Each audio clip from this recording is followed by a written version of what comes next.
Good morning and welcome.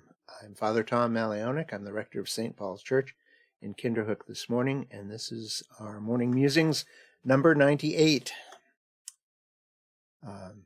Edging close to that 100 mark, which is really amazing. Today is Wednesday, October 14th, and we have a number of things just to muse on this morning. And the reason why we muse at all is, of course, to help us become better disciples of Jesus Christ, but also better apostles, better icons of Jesus Christ walking around in the world, so that when people look at us, they see not just the surface of who we are, but they see into us and realize that inside of us is not any me or you or anything like that driving our entire lives, but rather we don't live, but Christ lives within us. So they look into us and they see through us into seeing Jesus, and seeing Jesus, they see the Father. And that's what keeps this whole thing going. It's why God has singled us out, chosen us, gathered us, nurtured us, blessed us, and so on. It is to keep that process going until God is all in all, and creation is finally brought to its intended perfection. So that's our mission. It's our goal. It's our blessing. It is what we are both part of and also collaborators in and agents of God in accomplishing in this world. Whoops. I don't know why that happened. Anyway, good morning, and thank you for joining us here today. We're going to talk a little bit, first of all, about the apparitions of Our Lady of the Rosary at Fatima, Portugal in 1917. Yesterday, as you remember, if you were here with us for our morning musings yesterday was the anniversary, the 103rd anniversary of the day of the miracle of the sun. The apparitions of Mary occurred to 3 children in rural Portugal. The apparitions occurred on 6 successive on one day in 6 successive months, from May to October, and on the last of these in October of 1917, there was a strange phenomenon that was observed by many, although accounts differ of what exactly it looked like. Something happened with the sun. There were accounts that the sun looked like a spinning disk in the sky, that there were multicolored rays that were playing across the landscape and across the people who were witnessing it, that the sun zigzagged around in the sky, that it at one point hurtled toward the earth and then withdrew again. And there are others who saw nothing. But this is not unusual. If you recall, when Jesus is baptized in the Jordan, he goes down and he is baptized, and when he rises from the water, a voice comes from heaven that says, "This is my Son, in whom I am well pleased. Listen to him." And some hear it and some do not. Some say it was an angel that spoke to him. Some say it thundered, and others hear nothing. So people hear generally what God needs them to hear, and what they are receptive to hearing. So that's part of what's going on there. And there are some who are receptive, who don't need to hear it in God's plan, and there are others who may not be receptive, but nevertheless get to hear it, and they may be converted, and they may be convicted, and they may be convinced. So that's up to God as far as that goes, what happens in those things. Anyway, the reason why I bring it up today is that yesterday a new movie about Fatima was released, and we watched it last night, and it was pretty well done. I'm a little bit skeptical of things like that come out in our day and age, because they oftentimes tend to have some sort of a critical edge to them. But this was quite straightforward and very engaging telling of the story, and I thought that the children were excellent in their roles, and I would recommend it. We streamed it on Amazon, and I thought it was a really good movie. So if you get a chance to see it, if you're interested in what happened, there were a number of Marian apparitions There have been down through the ages. I've mentioned Our Lady of La Salette, where where a weeping Virgin Mary appeared to some shepherd children in Salette in France, and a miraculous spring arose at that place, and that happened in the mid-1800s. Then there was, of course, we have Lourdes, we have Fatima, Our Lady of Knock in Ireland, we have Medjugorje in the Balkans, and so a number of these apparitions have taken place. And why, again, and why Mary and not Jesus? I think if I had to come up with an explanation, not that I do, but if I had to come up with an explanation, is that Jesus's return is not a time that is set and known to any of us, but that when he comes, he will come again to judge. And I believe that God still sends messengers, whether they're in the form of these apparitions of known figures, or whether they are prophets who are sent into the world to remind us of the will of God and remind us of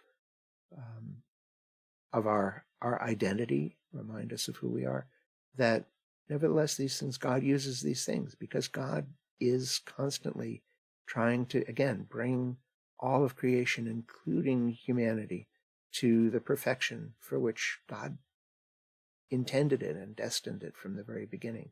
And there's so much that gets in the way of that, and we are very much a part, if not a large part, of what gets in the way of that. So anything that we can do to sort of shed our own headstrong willfulness and our own preoccupation with our own needs and wants, with our own happiness, anything that we can do to make ourselves servants of God, we will discover the happiness along the way.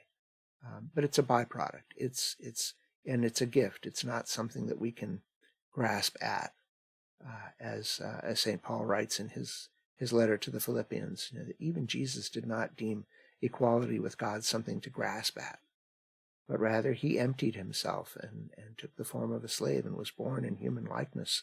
And it was thus that he humbled himself, obediently accepting even death on a cross. And for that reason, God highly exalted him and gave him the name above every other name, so that at his name every knee must bend in heaven and on earth and under the earth, and every tongue proclaim to the glory of God the Father that Jesus Christ is Lord. That is, that I think is the pattern of the Christian life. It is that pattern of self-abnegation and self-denial, not in a masochistic way, but just simply because we know that there is a master who is far more worthwhile serving than ourselves, or even than some abstract notion of the good of humanity. That in reality that it is the following of the will of God, which sometimes is kind of inscrutable and strange to us, but nevertheless gets us where God has always wanted us to be. And the more we do that, the more we recognize that, there is tremendous joy and happiness along the way, and there is a far greater reward awaiting us, and not just us, but all of our fellow human beings, all of the rest of creation. Long way to go, a long way around on Fatima, but it's a worthwhile movie experience, for no other reason than it's a great story. And the children also have to undergo being doubted and laughed at and ridiculed and being pressured to recant their stories. And God bless them, they maintain their integrity, and they do not bow to public opinion or to peer pressure or anything like that. They are questioned, they're doubted by the church, by their parents. They are, obstacles are thrown up in their path, and yet God brings them through it, just as God brings so many people through obstacles, which will be a nice segue into Samuel Isaac Joseph Schereschewsky. Samuel Isaac Joseph Schereschewsky was born a Jew, and he actually was planning to study to become a rabbi, and he went to Germany. He was born in Lithuania, went to Germany to study to become a rabbi. While he was there, and I don't know the full story of this, he actually wound up becoming a Christian. and he immigrated to America, and he was ordained a priest in the Episcopal Church in America in the mid-1800s, right around the time Our Lady was appearing at La Salette in France, I might add. Anyway, the Episcopal Church sent him as a missionary to China. Again, why? I'm not entirely sure. But he begins translating the Bible there. He starts translating the Bible into Mandarin. And then he is elected Bishop of Shanghai. And he goes to Shanghai, and he, again, establishes wonderful Christian institutions. He establishes St. John's University, and he starts translating the Bible into a local dialect of Chinese, after some of that effort is completed, and after some time as Bishop of Shanghai, he developed Parkinson's disease and eventually became paralyzed almost entirely throughout his body, and he completes the last, I believe James Kiefer's biography says he completes like the last 2,000 pages of the Wenli Chinese Bible, typing with the one finger that he can still use. And he dies eventually in 1906. And this wonderful quote that Kiefer has from him, and he says in 1902, before he dies, he says, "I have sat in this chair for over 20 years. It seemed very hard at first, but God knew best. He kept me for the work for which I am best fitted." And that's kind of the way of it.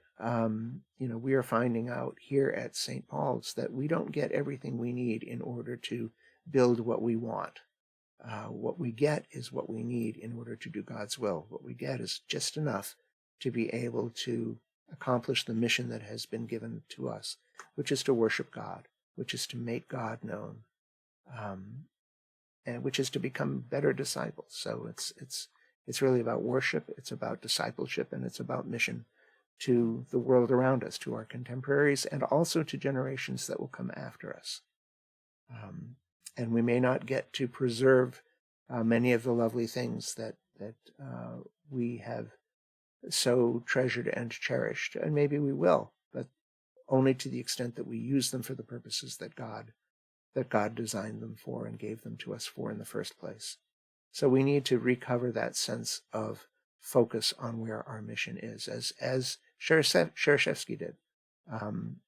Goes from being a Lithuanian Jew to being an Anglican bishop in China, and just an amazing story.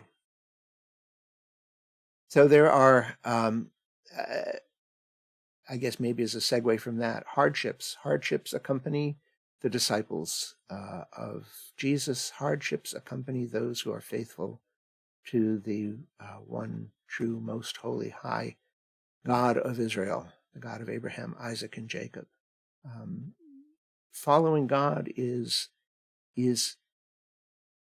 will put you into conflict with people you would rather not be in conflict with. Being an agent of God, belonging to God, knowing God, serving God, will require us to face the loss of relationships that we cherish and treasure. It will require us to, again, divest ourselves of our own ideas of what will make us happy, our own ideas of fulfillment. And I think that's become a trap for us in our day and age, the late 20th and 21st century. Although it's an older concept. It's been around since the Romantic period. Certainly, it's been around since the New England Transcendentalists. This idea that there is some ideal you or some ideal me somewhere buried deep inside, some little statue that we chip away at until we become our perfect selves. And God does want to perfect us, and God does want us to lead to that perfection, but it's not found by a way of identifying things we like and holding on to them. It's found by a way of humility, and it's found often in conflict, and it's found often in having to cope with adversity and hardship, and particularly adversity and hardship brought on by our dedication and devotion and single-mindedness and purity of heart in our relationship with God. It is precisely by clinging to the fact that God is the supreme value in our life, and that serving God, knowing, not just knowing about God, but actually serving God is going to bring about hardship, and that not serving God also sometimes I don't know what the word is, and not quite inspires, but that God will attempt to nudge us along that path, and sometimes by a path by a way of delight, and sometimes by a way of attraction, and other times by a way of chopping away at the lesser goods, the lesser gods that we would rather worship because they're more convenient, or because they're more efficient or effective, or again, they coincide better with what we want. This is what happens with Jonah, and we've been following the story of Jonah. Jonah wants to go to Tarshish. It's more fun in Tarshish. The living is easier in Tarshish. People don't have, life is less chaotic, less conflicted. Tarshish is a place of prosperity. It's a place of health and well-being, and nice people who lie around on the beach and enjoy, good food and fellowship and wine, and it's just it's a resort. It really is the ancient equivalent of a resort area. It's a beautiful place. It's warm. It's sunny. It's all that good stuff, and yet, Jonah is driven off of that. He bucks God. God has told him to go to Nineveh and to prophesy to Nineveh, and to tell Nineveh to shape up, because otherwise it's headed for destruction, right? That Nineveh needs to clean up its act. So he flies to Tarshish, and of course the storm arises, and the sailors on the boat, as we saw in the Bible project video on Jonah yesterday, that the sailors recognize that, yes, somebody's bringing this on us, because they're not following whatever it is that their God or God is asking them to do, and Jonah at least has the integrity and the honesty to say, yeah, it's me, and yeah, if you want to save yourselves, then the best way to do that is just get rid of me, throw me overboard. And again, we see that perhaps that was not quite the altruistic act that it seems to be at first, but nevertheless. So Jonah winds up being thrown overboard, and he gets swallowed by a whale. And then while he's in the whale, he starts to pray, and he starts to pray to God. And if you read Jonah's prayer, those 8 verses of Jonah's prayer, you'll start to, if you've been following along with us, for example, in praying the Psalms twice a day, at morning and evening prayer. If you've done that yourself, if you've read through the Psalms, you've picked up on these images, and you've picked up on these snippets of text that are almost verbatim quotations from the Psalms. Right? Save me, O Lord, the waters have risen up to my neck. I'm sinking in deep mire. There's no firm ground for my feet. I have come into deep waters. The torrent washes over me. This is almost exactly what Jonah is saying, and yet that's Psalm 69. I'm accounted as those who go down to the pit. I've become like one who has no strength, lost among the dead, like the slain who lie in the grave, whom you remember no more, for they are cut off from your hand. You've laid me in the depths of the pit, in dark places, and in the abyss meaning the sea, the depths, the ground, the place where there's no bottom. That's what abyss means. Your anger weighs upon me heavily. All your great waves overwhelm me. Again, that's from the Psalms. That's from Psalm 88, I think. And Jonah is saying things very much like this, which tells us that Jonah is, he's no, untrained, unschooled, ignorant bumpkin, plucked out of obscurity and sent on this mission. This is somebody who knows his scriptures. This is somebody who knows the Psalms, probably from the worship in Jerusalem in the temple, where these prayers were offered continually.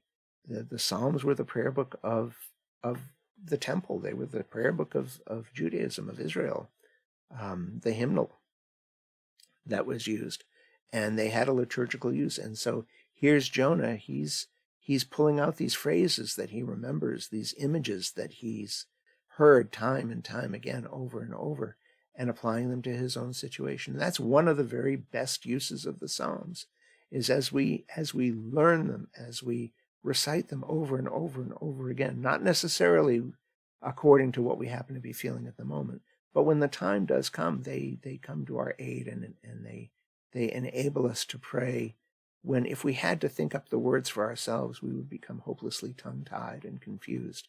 But God himself has given us the words.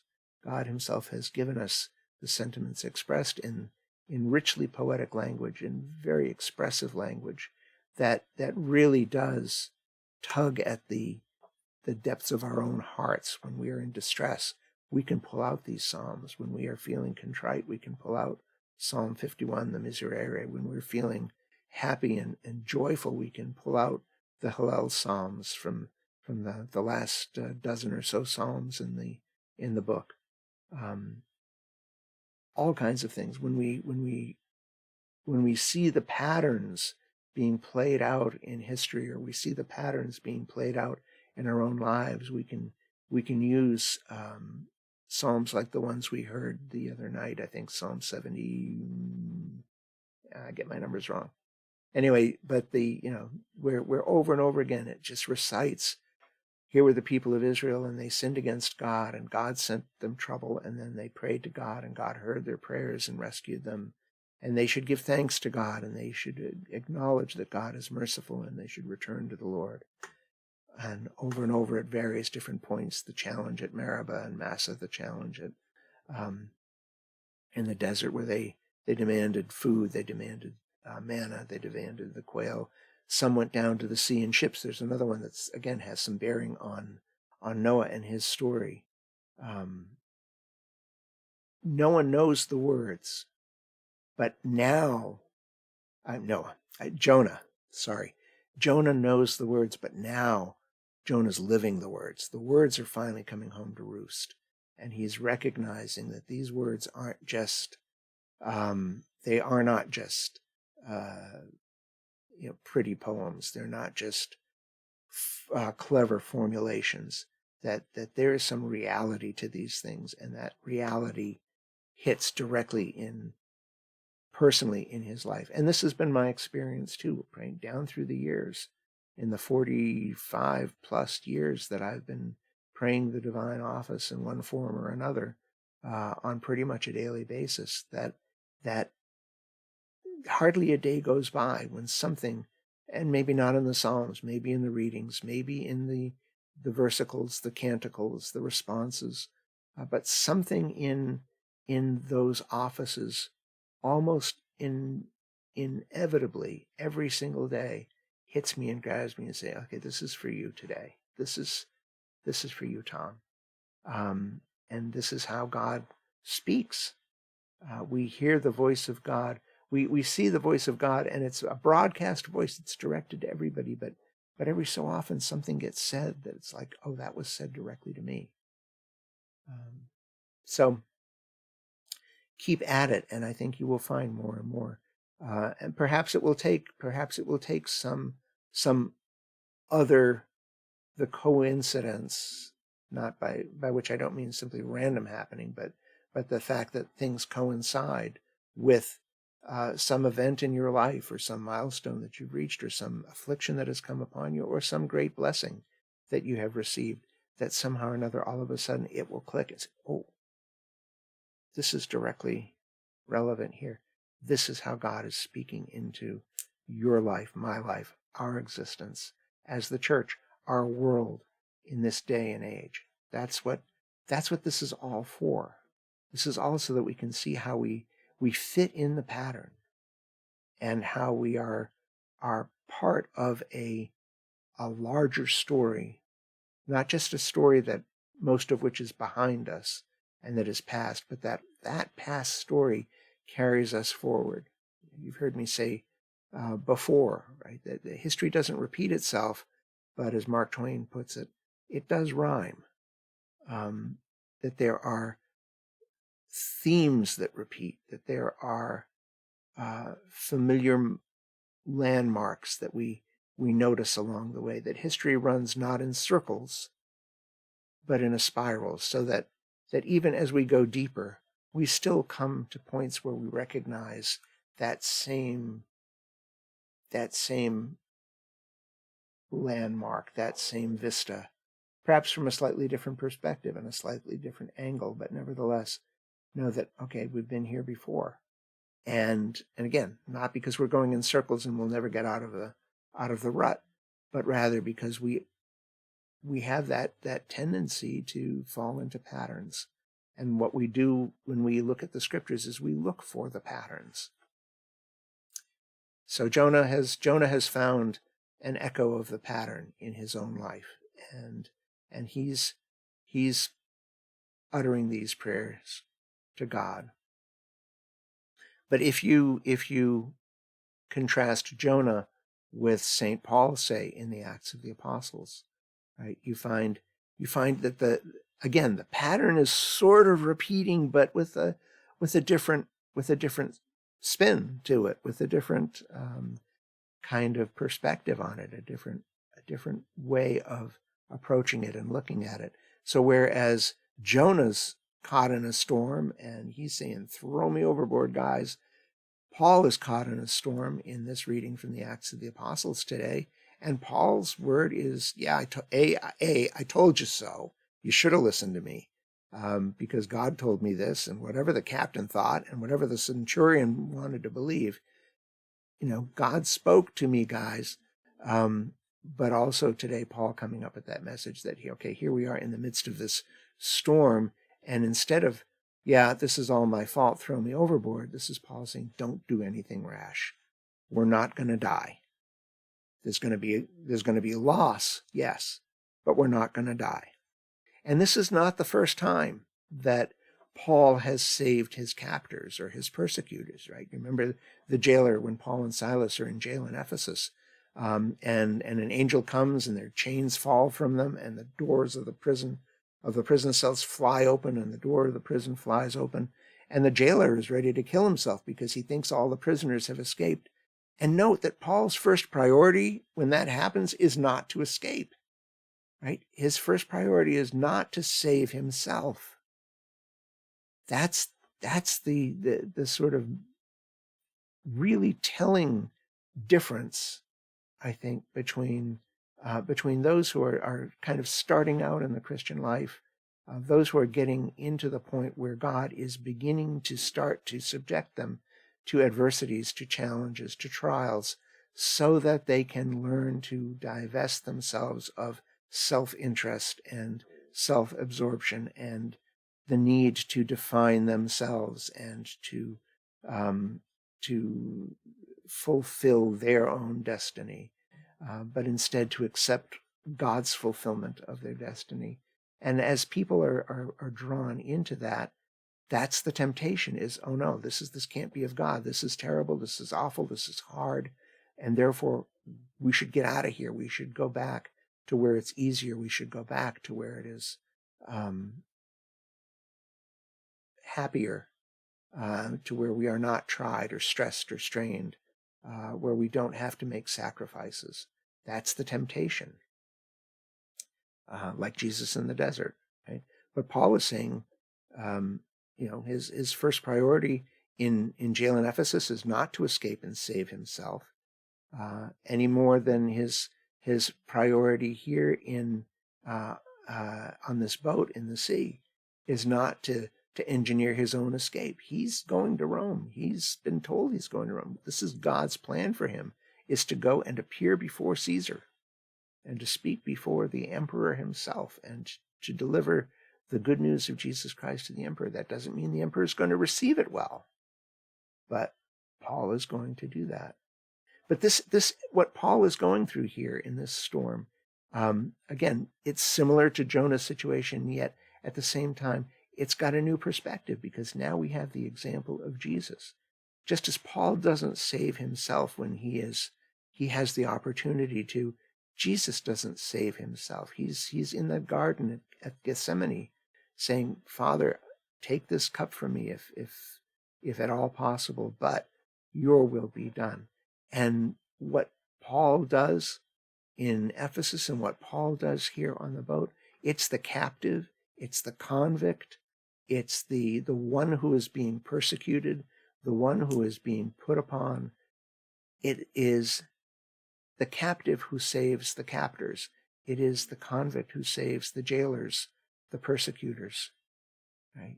This is one of the deepest themes in the Bible. It is one of the things that is hardest for us to really not. It's not hardest to understand. It's very easy to understand. It's very simple. It's very simple to grasp. It's the hardest thing for our hearts to accept. It's the hardest thing for us to say to ourselves, this is the way it is, not just for them, but for me. And it goes all the way back. I mean, it goes all the way back in the Bible to the ritual sacrifices prescribed in the book of Leviticus. Right? The sacrifice is always what? Is a spotless, blameless, innocent creature who has done nothing wrong and nothing to deserve it. And that's not because God is cruel or unfair or unjust, but because in order to put the universe right, those who are good and innocent and spotless and blameless are the ones who must save those who are not. Because those who are not going to save themselves, and they're not going to save anybody else. But it is the pure and the spotless and the blameless who will save the good. That is why they are the ones who endure the ridicule, the mockery, the ostracism, the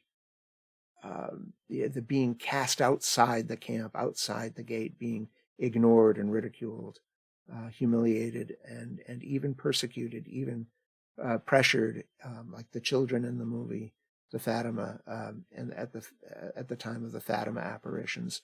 They're the ones who are put upon and beset and tried to be forced to recant. And down through the centuries, ages after ages, Christians have said no. As like Polycarp said when he went to his death, he says, they said, just renounce Jesus and you can save yourself. You're an old man. Why should you suffer? Why shouldn't you just live out your old age in dignified comfort? And he says, look, 80 years have I served him.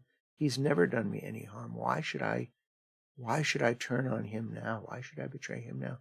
It is the good who save the evil. And that's the way it is. It is God who is good, who saves even his evil creatures. So, and it's not because, again, it's not because, excuse me, this is gonna, here we go. Sorry about that. I gotta figure out how to block that number. At any rate, it's sort of the major theme in the Bible. God creates creation good. Creation goes wrong. And so what is left that is good in creation, or whatever God can make good, then is given the responsibility of restoring the rest of it. And that's how we've been chosen. We've been chosen out, not because we are already sinless or already sainted or already spotless and innocent, but because God has chosen us and dusted us off, cleaned us up, if you will, exposed what is good, and is gradually getting us to the point of being able to then apply ourselves to that task of helping the rest of creation get back on its feet, get back on the road, to reach its final destination, to reach its final perfection. God asks for spotless, unblemished sacrifices, and for us, partly that too is a part of our training. We would rather give God the leftovers We would rather take care of ourselves first and then give to God. But God asks us to give the first and the best before we help ourselves, before we take care of our own needs, before we take care of our own idea of what is good and best. And that's not because again, God is dissatisfied with anything but the best. And indeed, God is worthy of our best, certainly. But it's not because necessarily unblemished goats are more tasty than blemished goats. God says, right, if I were hungry, I wouldn't tell you, right? Do you think that I eat the flesh of bulls or drink the blood of goats? No, he says, offer a sacrifice of thanksgiving. Perform your vows to the Most High. That's the reason for it. It is precisely to bring us back to that point of obedience, that point where we are not serving any other master, whether it is a wooden idol or a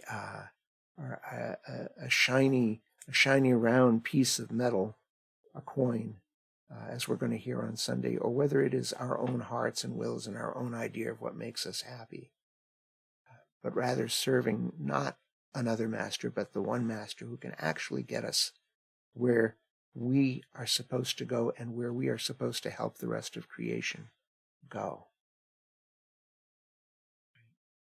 Offer to God that sacrifice of thanksgiving. Acknowledge the fact that God has given us exactly what we need in order to do the work that God has given us to do. And that if it doesn't seem to be enough, then either we have misunderstood what God wants us to do, and that's a very likely thing, or we're holding back.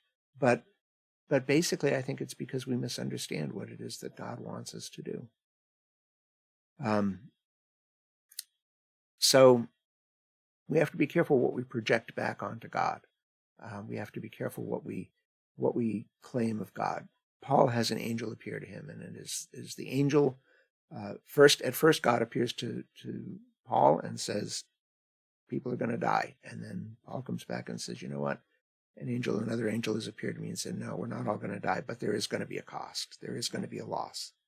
And that's part of what we accept. It's part of what we receive from the hand of God, who gives us everything that we really need to do the work that we have been given to do, so that we can perform our vows to the Most High, to walk before him in holiness and righteousness all our days, to show forth God's praise with our lips as well as with our lives, so that we order our priorities rightly.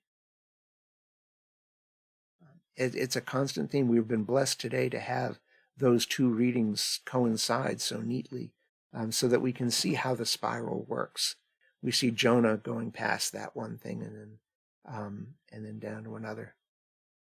I want to take a moment, just because I know there may be some questions about it. If you there's a lot of kind of travelogue in the description of Paul's journey to Rome, and I did find a map, so I'm going to show you this map. You probably have something like this in your Bible if you've got a study Bible, but I'm going to show you this one anyway. But this kind of shows you where Paul is coming from, and it's broken up. Today we're looking at a part of the journey. I don't have a pointer that I can use on this, but you can see that they've already sailed as far as Crete here. There's Fairhaven, there's Lasea. We heard about Lasea yesterday, and they want to go from Lasea and they want to sail along the coast to Phoenix, where there's a harbor that faces both northeast and southwest, I believe, northwest and southwest. So it would be on the lee if the northeast winds coming out of modern-day Turkey, coming out of the mountains, if you will, and across that stretch of the Mediterranean to the south and the west of Turkey, and blowing over the island of Crete. So you see that a southwest or a northwest or southwest facing harbor would be in the lee of those winds, and so those harbors would be safe for the winter winds. He talks about it was dangerous because it was already past the fast. The fast is the Day of Atonement, the time of fasting in the Jewish calendar. The Day of Atonement would have fallen in the late fall, in October, right around this time of year, as a matter of fact. And after that point, that's when when the winds shift and you have cold air coming out of the mountains of the Caucasus and blowing across central Anatolia, which is Turkey, what they have labeled here on this map as Galatia, where the Galatians are. And so that part of Galatia. And then the winds would blow across the Mediterranean. And so if you were on the western end of Crete, surrounded a little bit to the north and the south, you'd be in a pretty calm and safe place. You'd be a little bit sheltered. But what happens is they decide that, oh well, look, we've got this little southeasterly wind, and that's good for us. So we'll try to make it to the next. We'll try to make it to the next place.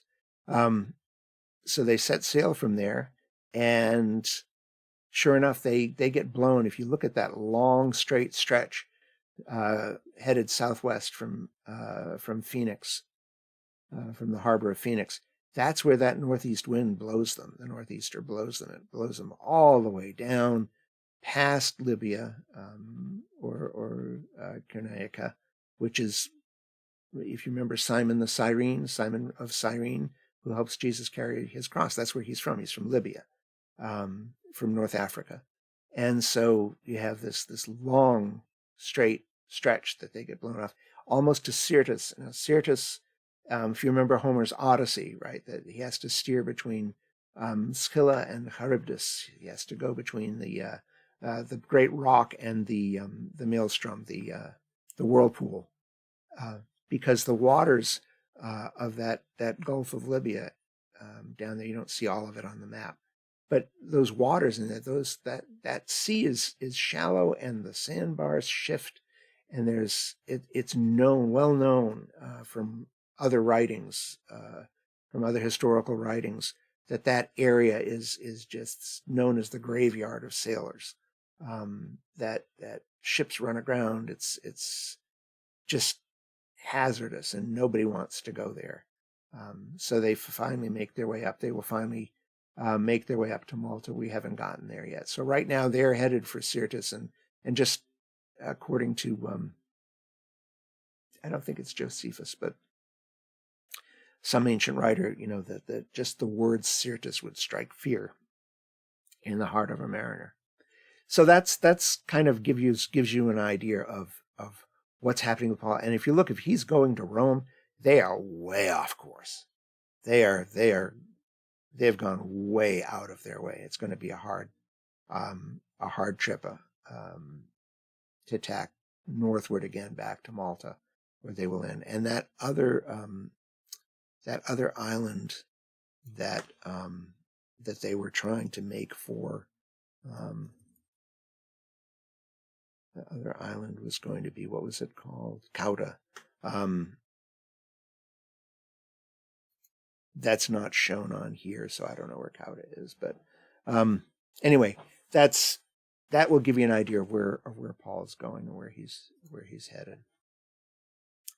So anyway, that's just to give you a little bit of a sense of the geography here and what's happening with Paul, and why it takes so long for him to get to Rome, and why they're talking about actually overwintering in a harbor somewhere. The Mediterranean, we're talking small boats here. We're not talking great big, luxury liners. We're talking, a couple dozen people at most, and very cramped quarters.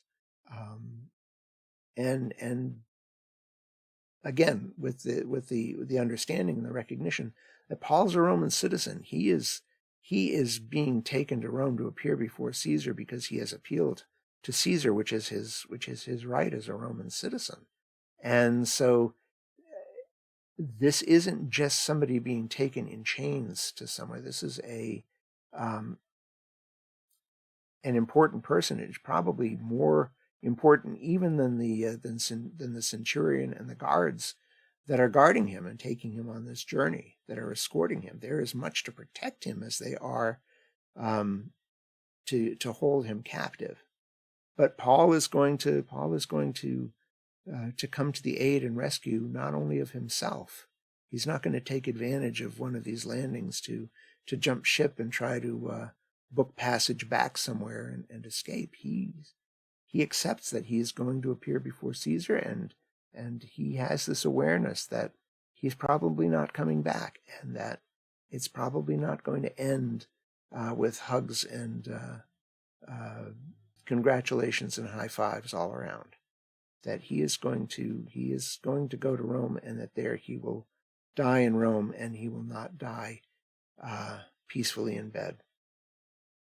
So that's kind of where we are today. That's where I'm going to leave you today. Just to give you again a reminder that we'll be back with the morning musings tomorrow and the day after that on Friday. And then the morning musings are going to take a break, at least in this form.